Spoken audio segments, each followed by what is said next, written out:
বাংলাদেশ সফরে এসে মার্কিন বিশেষ দূতের ভারতের রাষ্ট্রদূতের সঙ্গে বৈঠককে অপ্রত্যাশিত বলে মন্তব্য করেছেন জামাতে ইসলামের আমির ডাক্তার শফিকুর রহমান। শনিবার দুপুরে সিলেটে একটি অনুষ্ঠানে সাংবাদিকদের প্রশ্নের জবাবে তিনি এ মন্তব্য করেন। ডাক্তার শফিকুর রহমান বলেন, বাংলাদেশ ও যুক্তরাষ্ট্রের দ্বিপাক্ষিক বিষয়ে আলোচনা হলে তা দেশের সরকার ও বিরোধী দলের সঙ্গে হওয়া উচিত। এ বিষয়ে অন্য কোনো দেশের সঙ্গে আলোচনা কাম্য নয় বলেও তিনি মন্তব্য করেন। এ সময় গণভোটের রায় বাস্তবায়ন না হলে এর পরিণতি ভয়াবহ হতে পারে বলেও সরকারের প্রতি সতর্ক বার্তা দেন তিনি। দেশব্যাপী চাঁদাবাজি ও দুর্নীতি বন্ধে কার্যকর পদক্ষেপ নিতে এবং এ বিষয়ে প্রধানমন্ত্রীকে মুখ্য ভূমিকা রাখার আহ্বান জানান জামাতে ইসলামের এই শীর্ষ নেতা।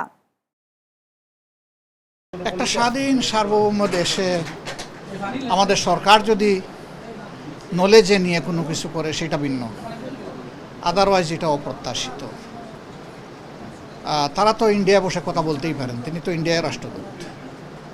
এখানে এসে রাষ্ট্রদূতের সাথে কথা বলা, এটা যদি মেয়ার কোনো সৌজন্য মোলাকাত হয় সেটা ভিন্ন কথা, কিন্তু যদি দুই দেশের কোনো বিষয় হয়ে থাকে সেটা সরকারের সাথেই হওয়া উচিত, বিরোধী দলের সাথে হওয়া উচিত।